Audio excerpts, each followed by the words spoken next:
Namaskaraha and welcome to our next session on the yogic life. So today I want to talk about the meaning of Rama and Narayana.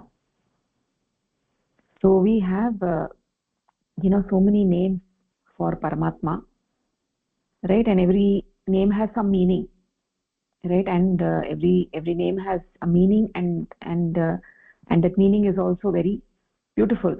It's very sweet, right? So when we know the name, when we know the meaning of Paramatma's name, then we get an attraction or we get a love, mamata towards that name, right? That increases, right? So there are so many names of Paramatma and every name has a meaning. So Paramatma has so many names. So every jiva according to his drishti, he has a name for Paramatma, right? So for instance, if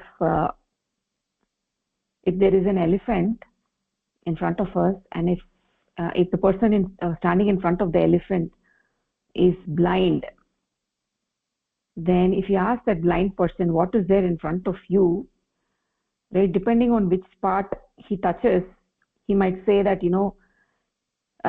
if he touches one part of the elephant, he may say there is a pole standing in front of me, or if he touches the trunk, he might say it's a snake,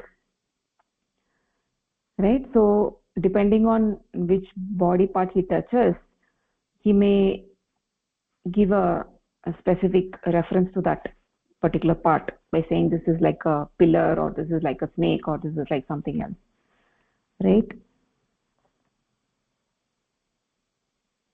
So even though there are so many names of Paramatma, and according to one's own drishti, they may have a particular vichara, and based on which they keep that particular name for Paramatma, right? Every name is beautiful and every name is meaningful and every name is nice, right? But even then, for a sadhaka, that ishta mantra is very valuable, right? Even though every name of Paramatma is beautiful, but the ishta mantra that you get for doing sadhana, that ishta mantra is very important, right? So in that context, I want to tell you one story about Hanuman, right? We all know that Hanuman is a very famous bhakta, right? So he had this dasya bhav towards Rama, right? He had a dasya bhav towards Rama. So there is two types of bhava, the sakya bhava and dasya bhava, right? So sakya bhava means somebody who thinks Paramatma as their saka, right? Like if you know, uh, like Arjuna, right? Arjuna and Krishna, their relationship was, Arjuna considered Krishna as his saka, right? Arjuna had the sakya bhava towards Paramatma Krishna, right? Like that, if you look at Hanuman, what kind of bhava he had towards Rama? He had this dasya bhava, right? So he considered himself as a dasa, as a sevaka of Paramatma, and according to Paramatma's instructions he operated. So it's like, you give me the order and I will do it. So whatever Rama said, he followed it to the last word, right? So this is what was Hanuman's bhava, right? And this bhava, this dasya bhava, is also called as veera bhava, right? So whatever is Rama's orders, I will follow those orders, right? Whatever Paramatma is saying, whatever is his ichcha, whatever is his abhilasha, I will work according to that, and that kind of bhava is dasya bhava. So Hanuman had the dasya bhava, Arjuna had the sakya bhava, right? So people used to tell to Hanuman, Hanuman was always like Rama Rama Rama Rama, that is what the word he had in his mouth. So he had the deep bhakti and deep surrender to Rama. So people asked Hanuman, hey Hanuman, why are you always doing Rama Rama Rama Rama, right? So Rama is also Narayana only, is a form of Narayana. Why aren't you saying the name of Narayana? Why are you not saying Narayana, Narayana, Narayana? Why are you saying Rama, Rama, Rama, Rama? Right, Rama is also Narayana. So what is the difference? Why you should say Rama, Rama? You can say Narayana, Narayana. So why are you always saying Rama, Rama, Rama? So what Hanuman said was really very beautiful. He gave a very, very beautiful reply. He said, Srinate Janakinate च अभेदः परमात्मनि तथापि मम सर्वस्वः रामः कमललोचनः. I'll say that one more time. Srinate Janakinate च अभेदः परमात्मनि तथापि मम सर्वस्वः रामः कमललोचनः. Right, so even though that Srinatah means who is the Nata of Sri, that is Narayana, Lakshmihi, Sri mane Lakshmihi, who is the Nata of Sri, who is the Pati of Sri is Vishnu, Narayana, Lakshmipatihi, right? So he is the Srinatah. Janaki Natah is the Pati of Nata of Janaki, that is Ramaha. Srinate Janakinate cha Abhedah. There is no difference between Srinatha and Janakinatha. Both of them are the same, Paramatma. Tathapi mama sarvasvaha Ramaha. Even then, my everything, my sarvam is Rama, Kamalalochana. Right? Even though there is no difference, there is no partakya between the two. Both of them are Paramatma. Even then, for me, Rama is everything. I don't know who Narayana is. I only know Rama. Right? So, like that, even though Paramatma has so many names, right? But for us, we should have one name of Paramatma. Right? That is our Ishta Mantra. Right? Why is it important to have that one name and not multiple names? Right? So, generally, we see that, in Hinduism, we see that, we have a name every day. Right? Monday one god, Tuesday one god, Wednesday one god, Thursday one god. So what happens is that you need to develop that personal relationship with Paramatma. Right? If you have multiple names, it becomes difficult. Like for instance, you have your mother, right? Your mother is a wife to your father, and your mother is, maybe she's a doctor or she's a lawyer when she goes outside, and she may be a sister to somebody, or she may be an aunt to somebody. She has so many roles to perform, right? But the child, when the child comes to the mother, it doesn't call the mother as lawyer, it doesn't call the mother as wife, it doesn't call the mother as sister, it calls the mother as ma or mummy or whatever.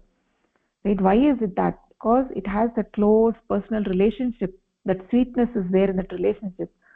So when you have one name, you develop that personal contact, you develop personal connection, personal relationship with that Paramatma. You have Bhakti Bhava. Therefore, it's important to have that one name of Paramatma. Even though every name is important, every name has meaning, but for a sadhaka, right, even though from a darshanika drishti, Rama and Narayana mean the same, even then, for Hanuman, that one name of Rama was very, very important. Like that, a sadhaka should have one name, which is the Ishta Mantra, to reach that Paramatma, to develop that personal relationship with that Paramatma. So in that context, we want to understand what is the meaning of the word Rama. So we hear, people say Rama, Rama. So what is that meaning of that word Rama? Right? So there are actually three meanings of the word Rama. Right? There are three meanings of the word Rama. So what is the first meaning of the word Rama? Is Ramaha is derived from the dhatu Ram.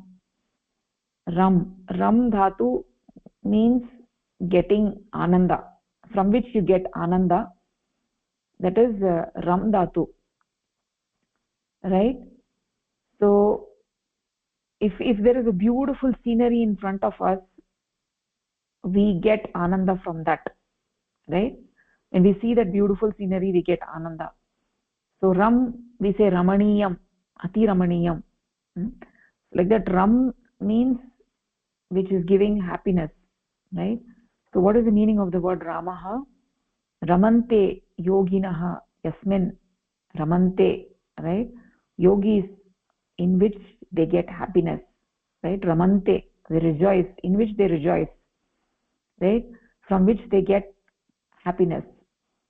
Like in the worldly context, we can see people get happiness from eating something, from eating halwa or eating some puri or something like that. People say that I got happiness, or I bought a dress, I got happiness, right? According to their own ruchi, they say that I got the happiness from this or that, right?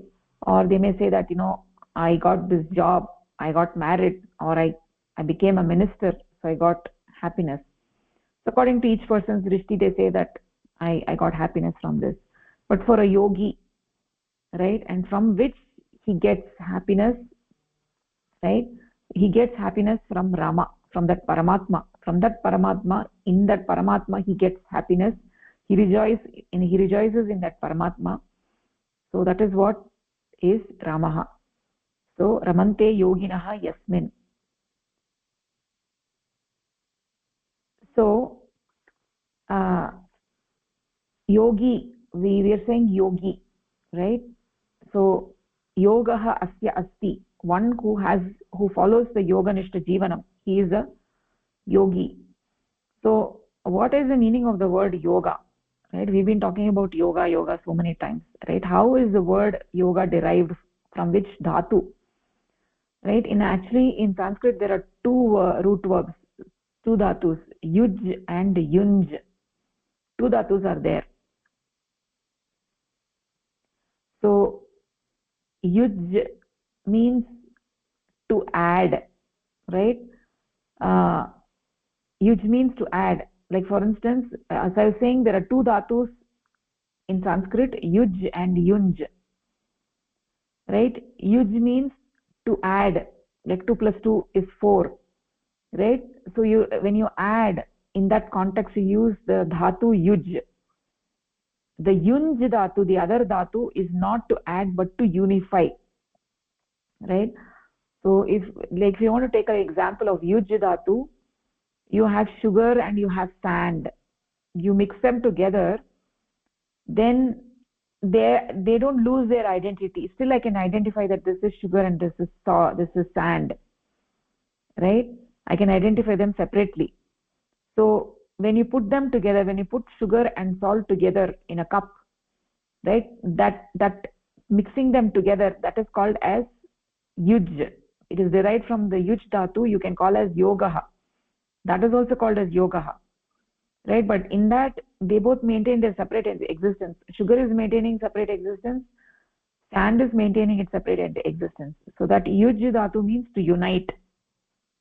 When you come to the yunj dhatu, right, so you have two padartha, right, two substances, you put them together and they lose their identity. They do not maintain the separate existence. That is called as unification, right? For instance, if you put sugar, if you have in a cup you have water, and if you put sugar into that water, the sugar mixes and it dissolves in the water and it loses its identification. After some time, when you look, only water is there, sugar is not there. That is called as unification, yunj dhatu. So from both these dhatus, when we add ghai suffix, you get yogaha, right? So yogaha can mean uniting, like adding. Yogaha can mean unification. But what is the yogaha that we are talking about in our yoganishta jivanam? Is we are talking about unification and not uniting, right?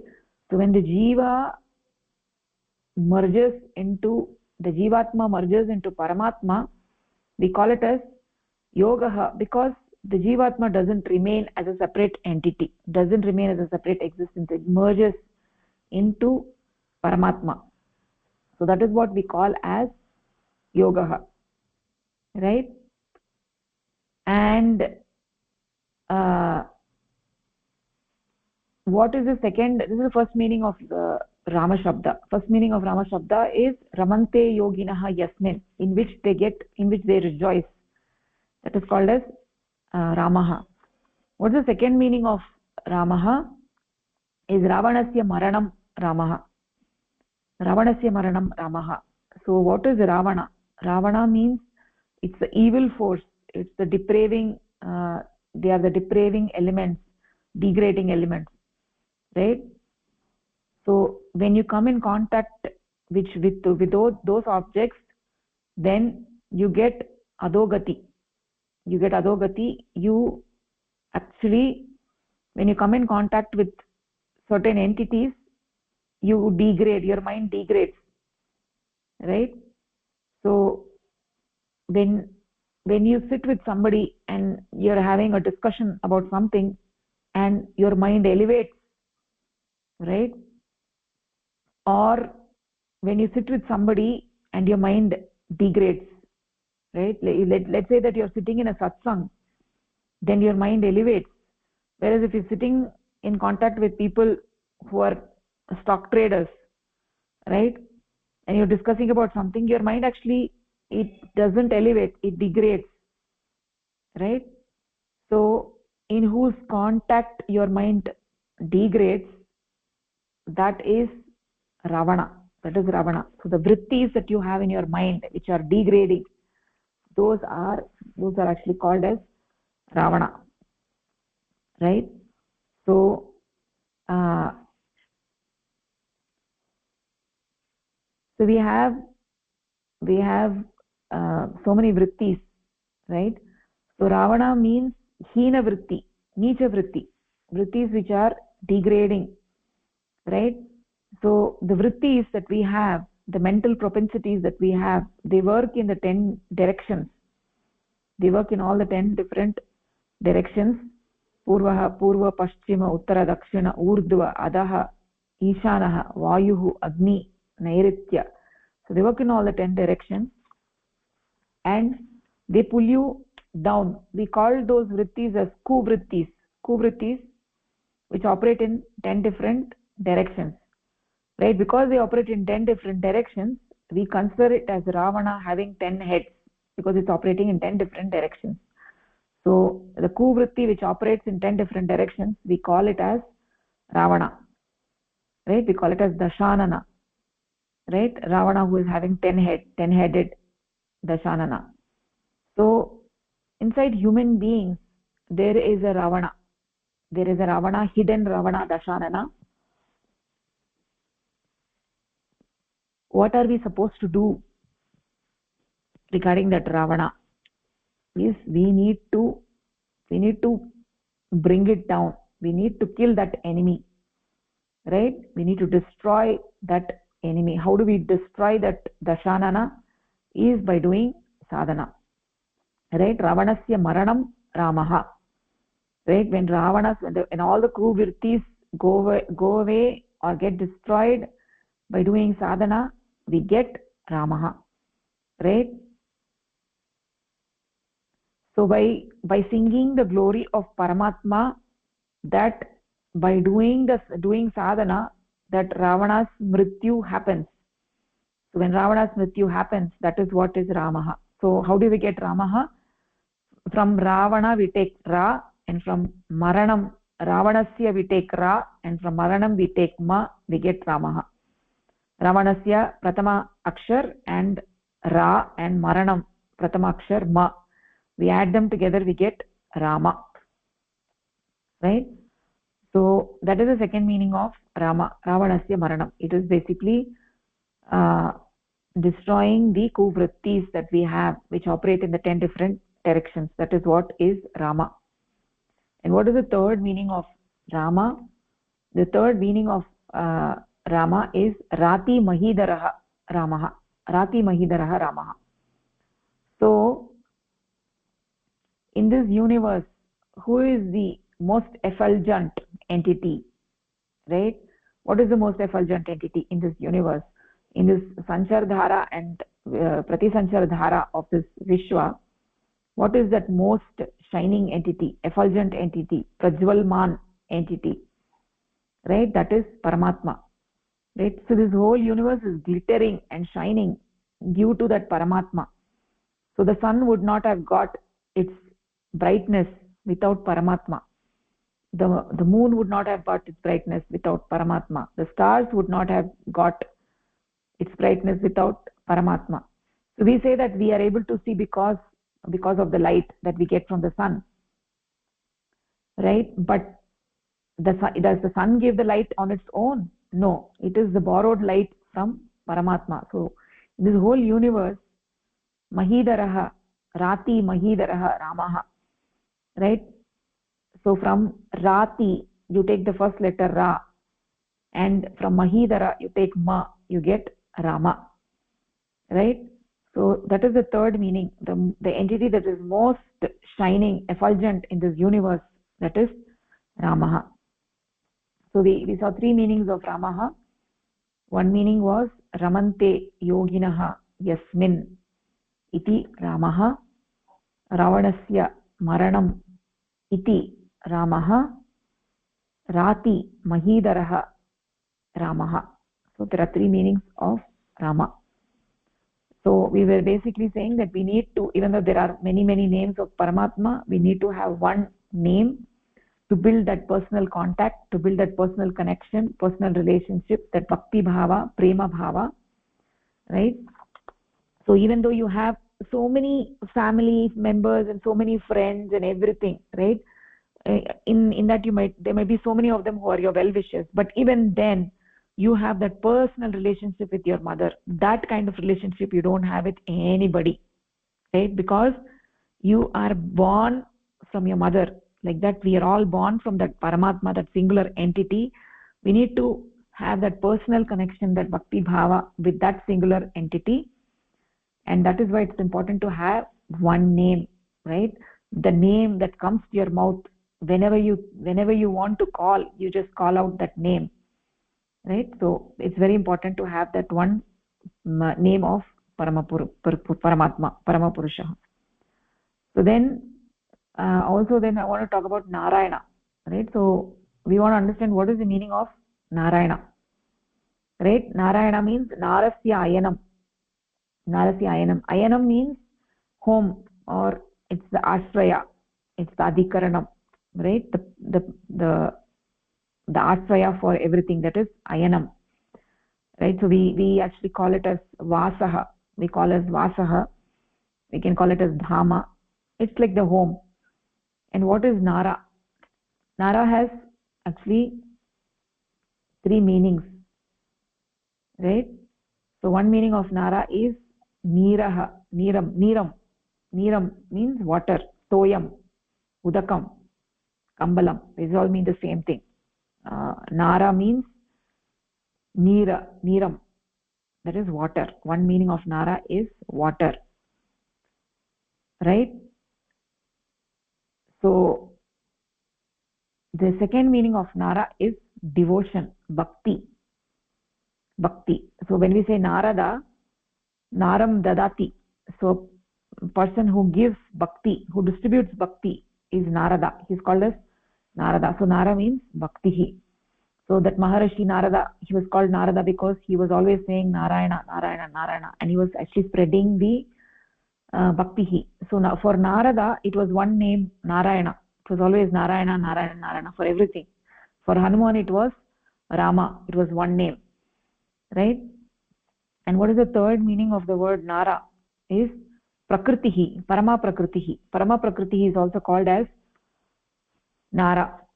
So what is the meaning that we are looking over here for Narayana? Means Parama Prakritihi. Nara means Parama Prakritihi, where she resides. Ayanam, Nara Ayanam. Ayanam means where she is residing, the home. The home where Parama Prakriti is residing. Where does Parama Prakriti reside? She resides in Paramatma. She resides in Parama Purusha. Because Parama Purusha is the ashraya for Parama Prakriti. Therefore, we call Paramatma as Narayana. Because that is where Parama Prakriti resides. So when we say Srinivasaha, right, Srihi, Lakshmihi, where she resides. Nivasaha means where she is residing. So Sri, where she resides, right? Like that we say Srinivasaha. Like that Narayanaha means where Nara means Parama Prakriti, where she resides. and that entity is called as Paramatma, is Paramapurusha. He is called as Narayana. Right? So what is the conclusion of this discussion is that we should always have one name for that Paramatma, not zillions of names, even though every name is beautiful, every name has a meaning, just like Rama, just like Hanuman and Narada. We should have one name for that Paramatma, and that one name is our Ishta mantra that we use in our sadhana, and that is that mantra that we should be repeating all the time. We should be calling that with that name, right? By doing that, what happens? You develop that personal relationship, that bhakti bhava and prema bhava. Just like when you look at your mother, you always call mother as amma or ma or mummy, or that singular name that you call, right? Even though that mother has many roles and she can be called in many different names. She might be, like for instance, if your mother's name is Saraswati, you don't call, even though her name is Saraswati and somebody else in her house, maybe she's called by some other name, somebody else may call her something else, but irrespective of all that, and every name is beautiful and every name has a meaning, but we like to call our mother as Amma, because we have that. Even though she is mother to everybody, she is mother to your brother and sister, but even then when we say what we say, she's my mother. You never say she's our mother. You will say she's my mother. That minus, that you have that love and attachment to that entity, like that. To have that love and attachment to that Paramatma, you need to have one name, right? You need to have one name, and that name you need to remember all the time. When you do that, you start developing that personal relationship, right? Just like how you have the relationship with your father and mother, that kind of personal relationship, that bhakti bhava, it's like my next door, it's just right next to me, the entity which is right next to me. That kind of relationship we can develop by following the dasya bhava that Hanuman had, where he was always calling out Rama. So that is what I wanted to share today. Any question on this? Okay. So if there are no questions, we can actually move forward. We were actually talking about the pravachan, intuitional practice and its necessity. So we are talking about sadhana. So we know that in order to get liberated from the bondages of prakriti, the only way is to do sadhana, is to do the intuitional practice. So the mind, we have to do the sadhana with the mind, right? Is carried out with the mind. So the first sadhana is carried out on the chitta, right? And then by continuously doing sadhana, the chitta, the projection of the consciousness, that is basically chitta, retracts into aham tattva. When you continue doing sadhana, then aham tattva retracts into mahat tattva. Mahat tattva is the pure I feeling, right? When you have the pure I feeling, that is the stage of the savikalpa samadhi. That I feeling, pure I feeling, becomes indistinguishable from the cosmic I, right? And when you further carry out sadhana on the mahat tattva, and that mahat tattva dissolves into jivatma, right? And the jivatma becomes freed from the gunas of the prakriti, and the jivatma merges into that paramatma, that is we call as nirvikalpa samadhi, right? So when human beings practice the sadhana, they have to begin with chitta, then on aham tattva, and then on mahat tattva, right? And then the mahat tattva completely dissolves into the jivatma, and the jivatma dissolves into paramatma. So this is what is the yoga which is coming from the yunj dhatu, which is the unification, right? So the mind doesn't remain, the jivatma doesn't remain. Ultimately what remains is paramatma. So that is what is called as unification. Just like salt merging into the water and salt doesn't remain, like that the mind completely dissolves into the paramatma, and what remains is only the paramatma. Jivatma merges into paramatma, and that is what is called as yoga, and that is what is the nirvikalpa samadhi, right? So we have to, when we are doing sadhana, we have to fight against that infinite prakriti, right? There is no unit prakriti. We have discussed that there is no unit prakriti. there is only this infinite, there is one prakriti, which is the cosmic force, and we have to fight against that cosmic force, this powerful maya. And therefore the sadhana is not an easy task. It needs discipline, it needs dedication, it needs to develop that single pointed concentration. We also saw that prakriti is a force, unique force. She's always restless. It's because she's always restless, therefore this creation is also constantly restless. It's always changing, and the mind is also is a gift of prakriti, and therefore the mind has also constant restlessness. It's always jumping from one thing to another, right? It remains disturbed all the time. It's constantly thinking about different things, right? So when we are doing sadhana, what happens is that we are reducing the influence of prakriti on the jivatma, and with that the restlessness of the mind also reduces, right? Prakriti alone is responsible for creating the disturbance in the mind, and we need to get rid of that influence of prakriti, right? How do we study the vacillation of the mind and develop concentration? That is through sadhana. When we develop concentration, we are not liberated from the influence of prakriti, but it is important to develop concentration so that we can advance in our sadhana, right? So it's a gradual process of withdrawing the chitta into aham tattva into mahat tattva, and mahat tattva finally withdrawn into the consciousness, right? So that is what is the process of sadhana, right? So concentration of mind itself does not mean liberation from the bondages of prakriti, but when you are concentrated and go further deep in your sadhana, then what happens? There is then the mind dissolves. Then the mind dissolves, and you get emancipation. You get mukti or moksha. So just concentration of the mind is savikalpa samadhi, because in the concentration of mind, there what remains is the mahat tattva, that feeling of I am that remains. So there is a savikalpa samadhi, right? So because of the influence of prakriti, this jagat is very, very crude, right? And we have to systematically, just like how systematically the creation developed, right, by the influence of prakriti's sattva guna, the mahat tattva came, and then the influence of rajo guna, the aham tattva came, and then the influence of tamo guna, the chitta came. Then due to the influence of tamo guna on the chitta, the panchabhutas came, and then due to the influence of tamo guna on kshiti tattva, the jivas emerged. Like that, there was a systematic process. Everything happened systematically and slowly. Like that, this process of sadhana is also very, very systematic, and systematically in an order, the chitta retracts into aham tattva retracts into mahat tattva, right? So it's a very, very systematic process.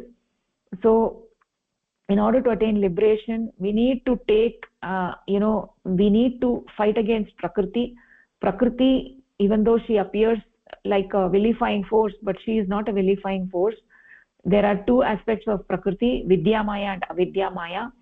People who use their viveka in using vidya maya will help them to attain to get closer and closer to parama purusha, right? So it vidya maya directs the mind to the subtle, but if you take the recourse of avidya maya, then it pulls you down, right? It pulls you down, it takes you away from parama purusha, and you will be stuck in the samsara, right? You will be stuck in the samsara, in this janma marana chakra, right? Avidya maya drags you towards the crude objects, just like how we saw the story of three thieves, right? One was a sattva guna, the other was a rajoguna and tamoguna. The rajoguna and tamoguna are really they're pulling you down, right? The person with the tamoguna, he wanted to kill the other person, the traveler, and rajoguna wanted him to tie him up. Sattva-guna was the one who removed the bondages, and he took him up to the city, right? So the Sattva-guna is required, the Vidyamaya is required to take you closer to Parama Purusha, and then further to make your mind more subtle, you need the grace of Paramatma, right? Prakriti can take you only to so much, Vidya Maya can take you only so much. After that you need the grace of Parama Purusha, right? So the Avidya Maya binds the mind and it absorbs the mind in the crude things, right? It vacillates the mind to make the mind more subtle and free from the bondages of Prakriti. We'll have to pursue the Vidya Maya. So if you pursue the Avidya Maya, you'll be stuck in this samsara, right? So that is what we saw in the prior class. So now we can actually continue from there.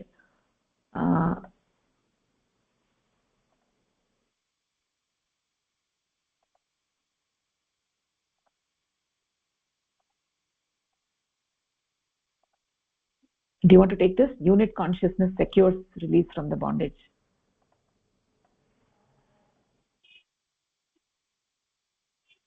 Unit consciousness secures release from the bondage of Prakriti and attains the supreme rank with the practice of sadhana, institutional practice. Consciousness is subdued whenever the influence of Prakriti is greater. Consciousness is absolute knowledge, jnana. It is jnana or which includes intuition and Consciousness intellect. is absolute knowledge, jnana. Jnana only, okay, which includes intuition and intellect. Hence, the greater influence of Prakriti leads to greater ignorance as consciousness gets subdued. Decrease in the influence of Prakriti will naturally lead to greater wisdom and clear reflection of consciousness, because the influence of Prakriti is a reason for ignorance. Intuitional practice removes or decreases the influences of Prakriti and would obviously lead one to greater knowledge, jnana, and a clearer reflection of consciousness. So this paragraph says that the unique consciousness, it secures release from the bondage of Prakriti and attains supreme rank with the practice of sadhana or the intuitional practice. So the consciousness is subdued whenever the influence of Prakriti is more. So this consciousness is the absolute knowledge or jnana, which includes the intuition and the intellect.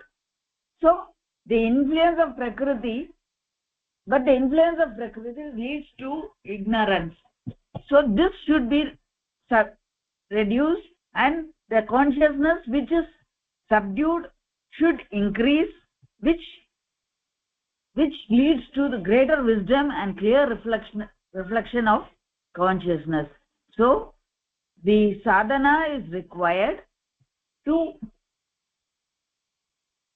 liberate the consciousness from the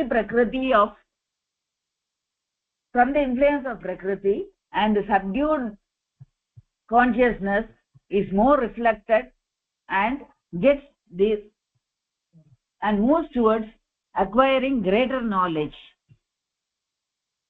and a clearer reflection of the consciousness. The unique consciousness gets a clearer reflection of consciousness because of the sadhana. Okay, ma'am? Yes, very nicely said. So that is the idea over here. So essentially there are, we can see, we are seeing a contrast, a very clear contrast between two directions. One is the direction of consciousness and the other is the direction of the Stula Tattva, right? So we see it in the Srishti Chakra that at 12 o'clock we see the Shuddha Purusha, at 6 o'clock we see the Kshiti Tattva. The Kshiti Tattva is nothing but Purusha under bondage, and at the opposite side we see the Shuddha Purusha, which is the Purusha which is not under bondage. So we have a choice which direction we want to go. There are two directions. So there is consciousness there in either case. Consciousness is there everywhere, right? But at 6 o'clock the Purusha is under complete bondage of Prakriti. At Kshiti Tattva, there is a maximum state of bondage is a Kshiti Tattva, right?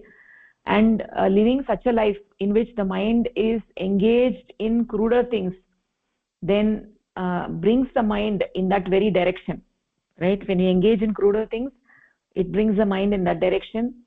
Whereas when the vishaya of the mind is Paramapurusha, then the mind becomes subtler and the mind goes closer towards 12 o'clock, right? So are we moving towards 6 o'clock or are we moving towards 12 o'clock? This is really the question that is getting brought up here, right?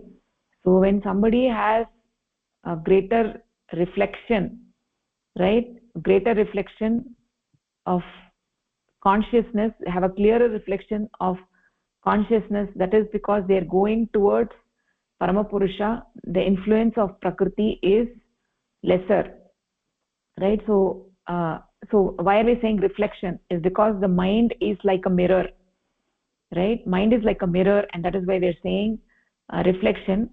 The lesser developed beings, their mind, because it lacks development of Mahat Tattva, Aham Tattva, right? Depending on the degree of the Mahat Tattva, there the mind is not fully developed, therefore there is no clearer reflection of consciousness.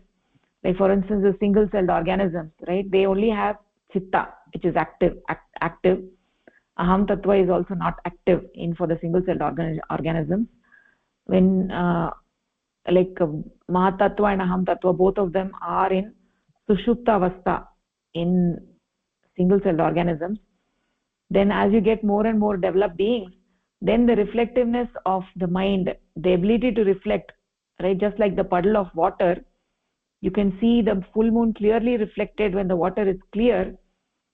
So when you get a fully developed mind, right, where the Aham Tattva and Mahat Tattva are fully active, right, which is only in human beings, you get a clearer reflection of consciousness, which is not possible in other beings, right?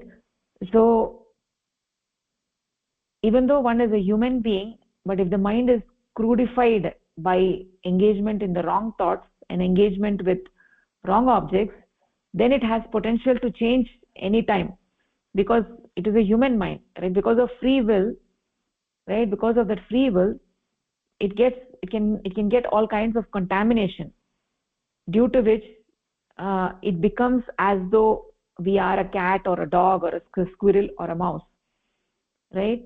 So the animals like mouse, right, they cannot conceive of the infinite. They have no interest in the infinite. That is because the mind is not sufficiently developed to reflect consciousness.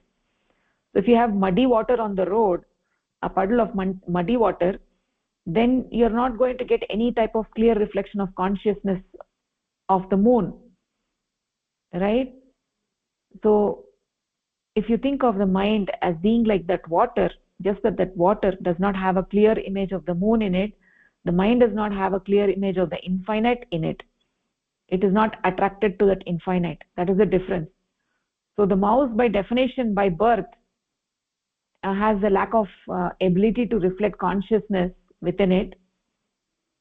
But the human beings, we have the potential to reflect the consciousness, right? But if we engage in wrong things, the mind gets bound up by the wrong things, by Prakriti, and becomes more and more and more and more agitated, right, by engaging in the crude things. The chitta takes the form of those crude things, then it loses its ability to reflect consciousness, right? To such people, even if you talk about the infinite, they just look at you, their face is empty, even though you are speaking a language they understand but did not understand the words.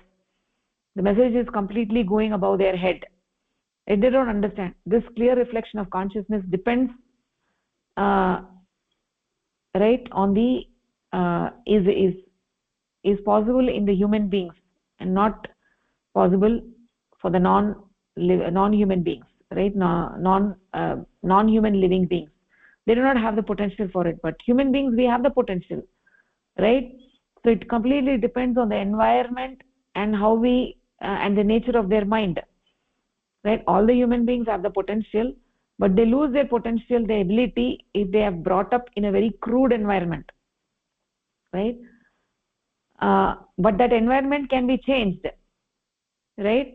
So but when we become more and more older, when we age, right? When the age increases, then this potential to change the mind also becomes difficult, because our mind has become so crude that it becomes difficult, right? So there's also like a saying which says, if you're young, you can shape the young. Like if there is a young plant, right, you can shape it. Whereas if it is an older tree, if you try to shape it, it just breaks, right? So a young child, right, or a teenager, you can shape the teenager with good values. But when you become very old, you become very rigid. You're not open, right? So we need to be very open, right? Open mindedness is very, very important to understand what if somebody is saying right or wrong, right? So we have gotten this human life, which is very, very unusual, which is very rare, right? So most people don't have an idea that this human life is very rare. They don't have an idea as to what it means to be a human being, so they cannot make a proper use of that, right? This unusual opportunity. So this intuitional practice removes the influence, right, of that. What does it mean? Intuitional practice is a technique for withdrawing the mind from this world and focusing on the infinite. Withdraw the mind from the world and focus on the infinite. That is what it is. And by focusing on that infinite, then the mind becomes freed of the bondages and becomes like what it is thinking, right? The mind becomes like that about which it thinks. So if the mind thinks about crude things, it's very easy. The entire society is actually doing that. Then the mind becomes very crude. If the mind is engaged in sadhana, then the mind becomes subtle by thinking of that infinite. So it's a very, very beautiful thing, right? By doing sadhana, the mind becomes subtle. By thinking on the infinite, right, that way it gets the clear reflection of consciousness, just like the clean water. The mud in the water is like the crude thought process, right? So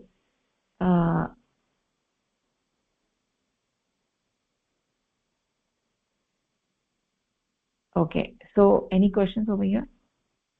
Otherwise we can go on to the next paragraph. Okay, Bhagini. Yes. Sadhana, intuitional practice, is waging war against infinite prakriti and becoming free of her subjugation by winning this war. Prakriti is a unique force that controls everything, even natural phenomena. Sadhana or intuitional practice therefore means achieving supremacy over this all-controlling unique force Prakriti. It was seen earlier that consciousness, Purusha and Prakriti are inseparable. Prakriti, which was the controlling entity of Purusha before the war, comes under Purusha's control on being defeated in the war. Consciousness thus becomes the master of the all-controlling unique force with the help of sadhana or intuitional practice. Due to its victory in the war against Prakriti, it leaves Prakriti unable to exercise any influence over Purusha. Sadhana or intuitional practice will make one the possessor of immense supernatural powers.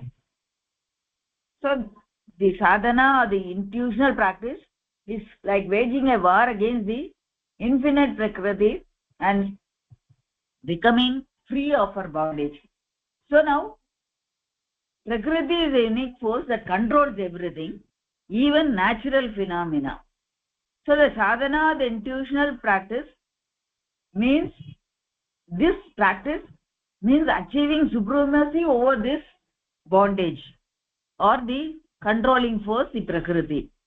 So now we saw that we earlier seen that the Prakriti and Purusha are inseparable.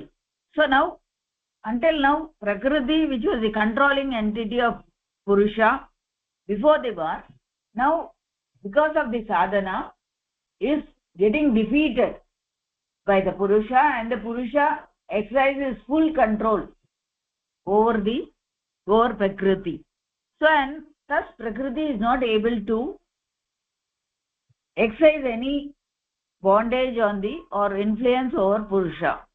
So sadhana will make, or the intuitional practice will make one the possessor of the immense supernatural powers. So this is the power of sadhana. Mm. Okay, Yes, Bhagini, Bhagini? nicely. Yeah, yeah, nicely said. Yes, that is the idea over here. So uh, this this war which is going on is, quite a dramatic thing. It is going on within every human being, right? So here it is being characterized as the war which is waged by sadhana. So most people are not doing sadhana, but even then a war is going on, and the war is that between pashu dharma and manava dharma, right? So what happens is that most people, they don't engage in the battle, right?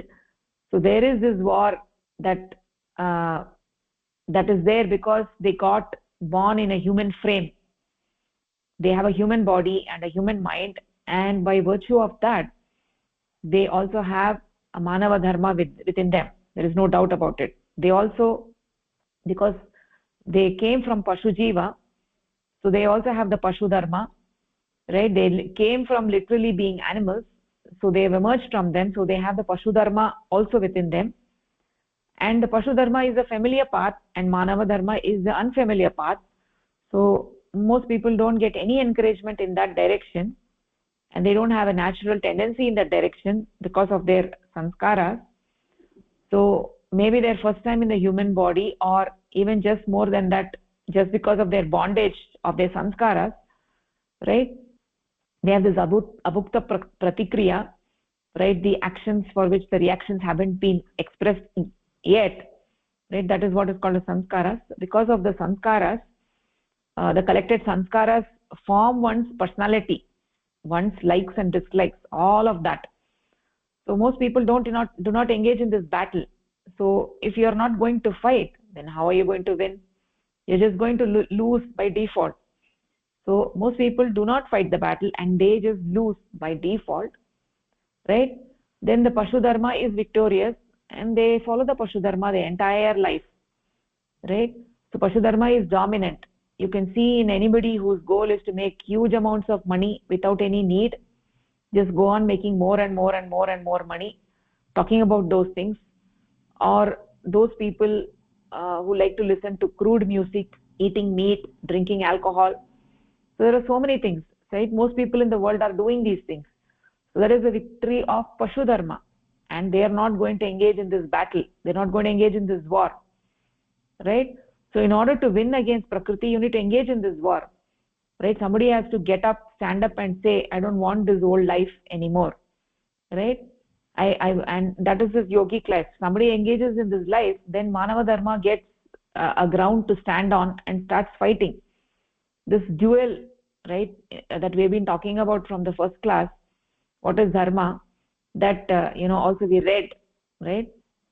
There is a paragraph talking about the duel between pashu dharma and manava dharma. The way to fight this duel is with sadhana and sadhana anga. All the things we have been talking about, like proper food, proper environment, exercise, asana, sadhana, everything put together, nirjala upavasa, all of those things put together is what is yogic life, right? So when we are talking about sadhana, we are talking about all the things that support the sadhana and not just sadhana. Somebody cannot be engaged in crude life practices and doing sadhana. It's not going to work, right?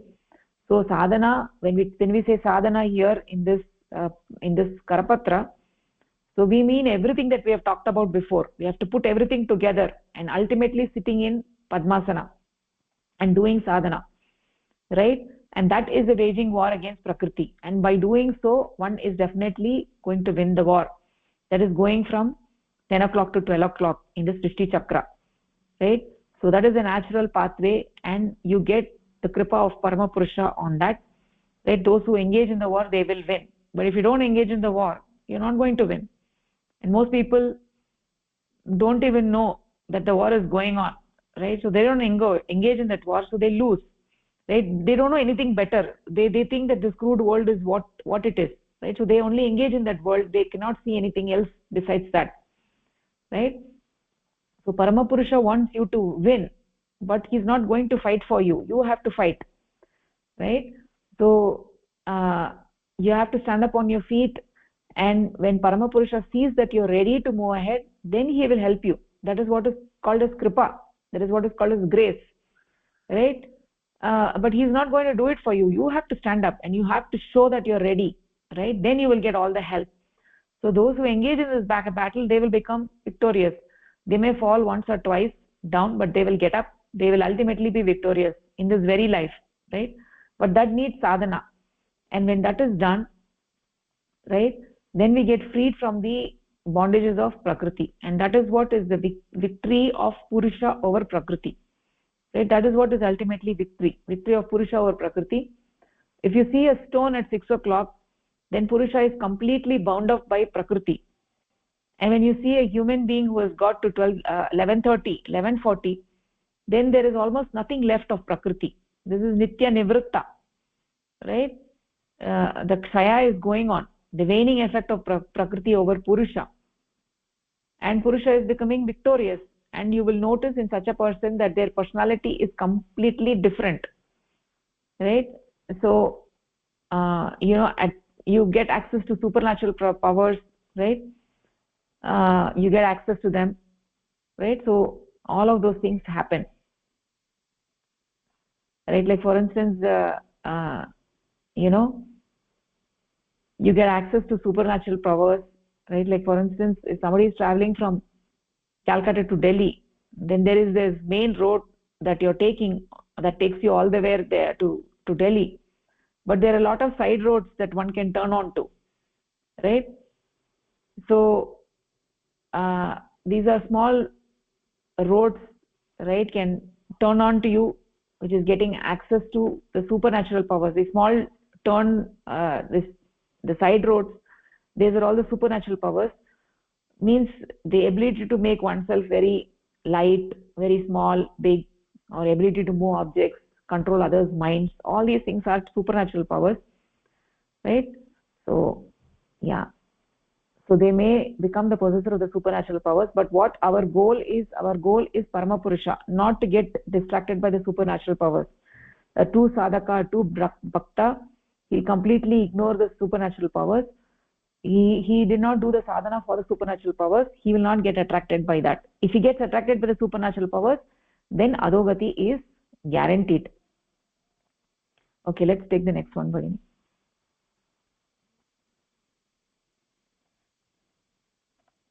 Sadhana begets supernatural power. What its correct and proper use is has to be determined.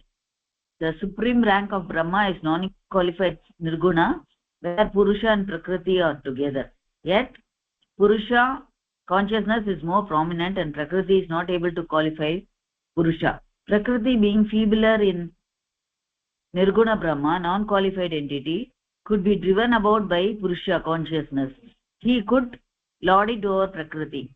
But yet, Purusha consciousness does not do so. The absence of Prakriti's influence over consciousness, the wish to lord it over Prakriti will not be aroused in Purusha.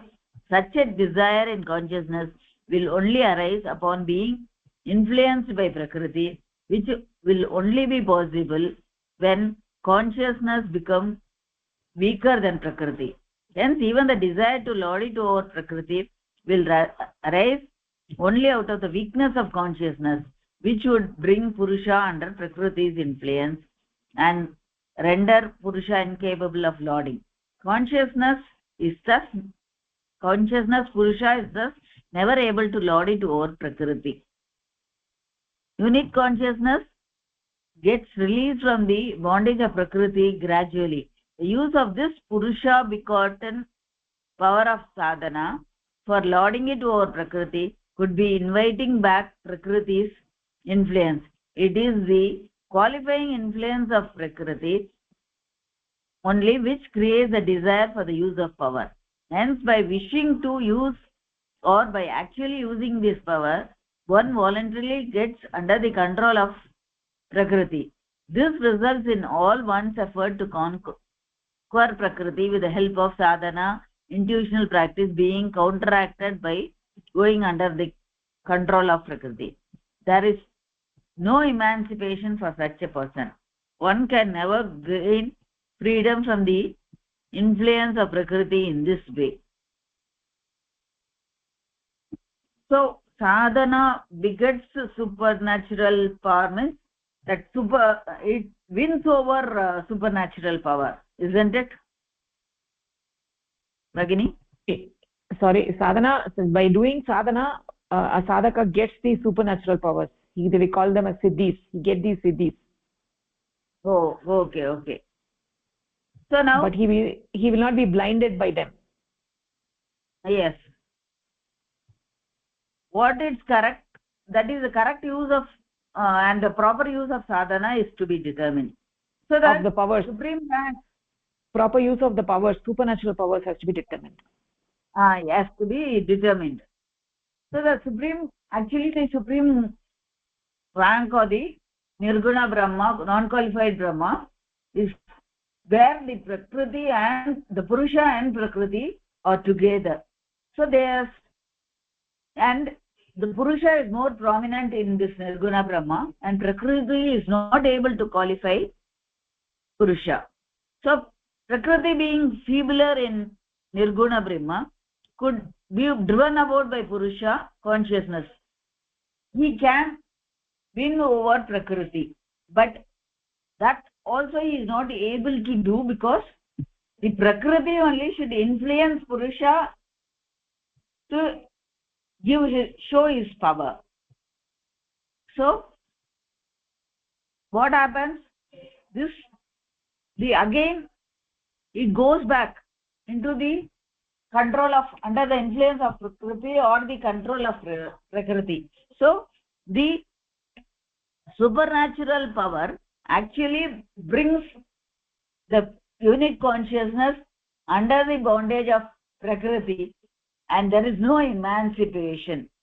So one can never gain their gain their go to the parama purusha with the supernatural power only with the help of sadhana.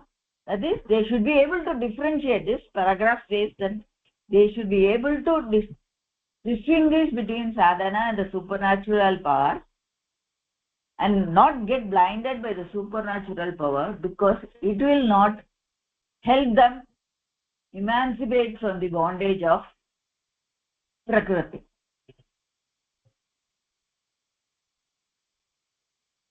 Am I right?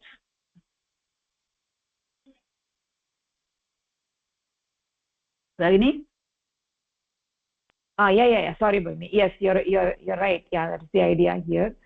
So that right, is essentially what this paragraph is saying is that the small I feeling, you're giving up the small I feeling, you're moving from the small I feeling to that big I feeling, right? So when we say aham brahma asmi, so what we mean is you're ultimately moving from that small I, right, to becoming that big I, right? In the so when we are born, we have been given a name at birth. Somebody has a name, Rama, Shama, Leela, Sita, whatever the name may be, right? That is what with which we identify ourselves, and we are moving gradually from that small I to identifying with Parama Purusha. So when one falls in love with that supreme entity, right, then one forgets their smallness, their identity with the small I, right? Normally people are very, very charmed by their I-ness. They want to glorify their small existence, right? That is what people whose inner eyes have not been awakened, they spend their whole life trying to glorify their small existence, and by that they are putting themselves more and more into bondage. Whereas somebody who has become a sadhaka, who has become attracted to this infinite entity, right, they don't get attracted to those types of endeavors, right? Or they're actually spending their time thinking about how to please Paramapurusha. So for such a person, for a sadhaka, I feeling is not the goal of life, right? Rather it is a bandhana, it's an obstacle. So even if somebody has an aspiration of realizing the supreme entity, they also have this identity with the small I feeling, right? So they're trying to move, right? They're trying to expand their mind from the finite to the infinite, from identifying from the small I feeling to the big I feeling, and ultimately be beyond the I feeling to Paramapurusha. So what we are saying here is that when somebody engages with supernatural powers, right, it's nothing but glorifying that small I feeling. So that is the problem. Why we should not use the supernatural powers is because when you use the supernatural powers, you are glorifying your I feeling. So as soon as somebody begins to glorify the small I feeling, they come under the bondage of Prakriti.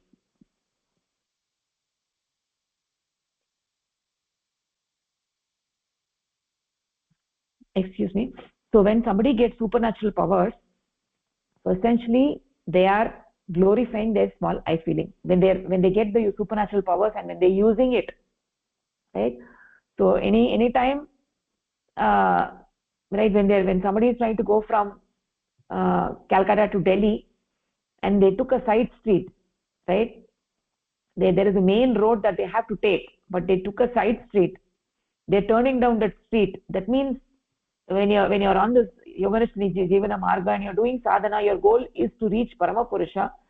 When you're taking the side street of these siddhis or these supernatural powers, that means you've become Marga Brashta. You lost the path. The main path was for you to go to Delhi, but you forgot that, and now you're trying to go to you're actually trying to go to Delhi, but now you took a side street. You went to some village, some other village, where their festival was going on, and they're dancing and eating and drinking. You forgot that you were trying to get to Delhi, right? So our goal is, for a sadhaka, the goal is Paramapurusha. The mind is one. It can have only one goal at a time. So when you start using the siddhis, then you lose the focus. So that is what happens, right? So for a sadhaka, there is no interest in supernatural powers, absolutely no interest, right? So if you got interest in supernatural powers, that means you lost your goal. You become Marga Brashta. You got attracted towards glorifying your ego, right? You forgot the main road and you're going the side road. They got intoxicated with their supernatural powers. They want to test it. They want to show that, I am great, right? They want to show that I'm great. When they do that, then automatically they're glorifying their ahambhava, right? When they're glorifying their ahambhava, then it is completely you're actually moving away from Paramapurusha. So that is what it is, right? So a sadhaka will not choose the supernatural powers. A sadhaka who has true love and attraction to Paramapurusha has absolutely no interest in these things, right? So it is like a baby with a car key, right? If the baby is given a better toy, then the baby will throw the car keys. Like that, when you got the better toy, that is Paramapurusha, then everything else doesn't matter. The supernatural powers, everything doesn't matter. No attraction, right? So the extent that somebody feels attraction to Paramapurusha, then that is the direction that they are going to go, and they would not be having any attraction towards the supernatural powers. No attraction. They cannot be fooled into that, right? But somebody when he has less attraction to Paramapurusha, right, then they would be getting attracted towards all these different things, right? So, right, when somebody is not able to develop this deep attraction towards Paramapurusha, right, then what happens is that their mind can get degraded. They can get attracted towards accessing some of the supernatural powers. They forgot what their goal of life was, right? So then it just becomes a process of glorifying small I. That is why by doing that, by using their supernatural powers, they came under the influence of Prakriti, right? So they were trying to get rid of the bandhana of Prakriti. By using the supernatural powers, they're coming under the bandhana of Prakriti, right? Like just like there is a maze, right? In the maze, you are crossing one hurdle after another hurdle, and you're going closer, reaching the goal, and at that point you got something. There is a bigger hurdle that came, that is the supernatural powers, right? Only a sadhaka who is advanced in sadhana gets the supernatural powers. That means he's gotten closer to Paramapurusha. But if he gets attracted by that temporary success, then he loses his goals, right? So we see so many gurus in this world who, what they do is they just glorify themselves, right? So they're just glorifying, they want to show their supernatural powers, they want to do this and that and all that, right? So but they forgot what the goal of life is. They stopped fighting the war of Pashu Dharma versus Manava Dharma. right? So many people come onto this path of sadhana, but they lose the path. They degenerate themselves. They become intoxicated with this small I feeling for one reason or another, right? So they get access to the supernatural powers because they become so developed, but then they forgot their goal. They become intoxicated by the supernatural powers, which is nothing but a process of you're glorifying your small I feeling. By doing that, they again come under the bondage of prakriti. They are finished. They degenerated themselves. So this path of spirituality is very dangerous. It's like a razor's edge for those who do not have love for Paramapurusha. It all hinges on that. If somebody has a deep love and attraction for Paramapurusha, then other things will lose their charm. They're not going to be running in that direction. For them, the path of spirituality is very important, right? For them, there is no danger. So it all depends on the feeling of love for Paramapurusha. That is the main thing. So that is ultimately the key thing in spiritual life.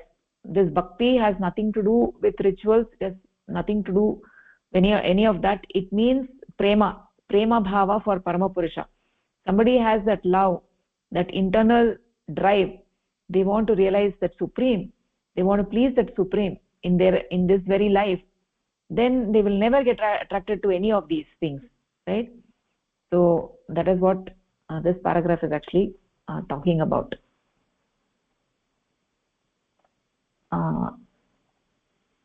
Any questions, Bhagini, so far?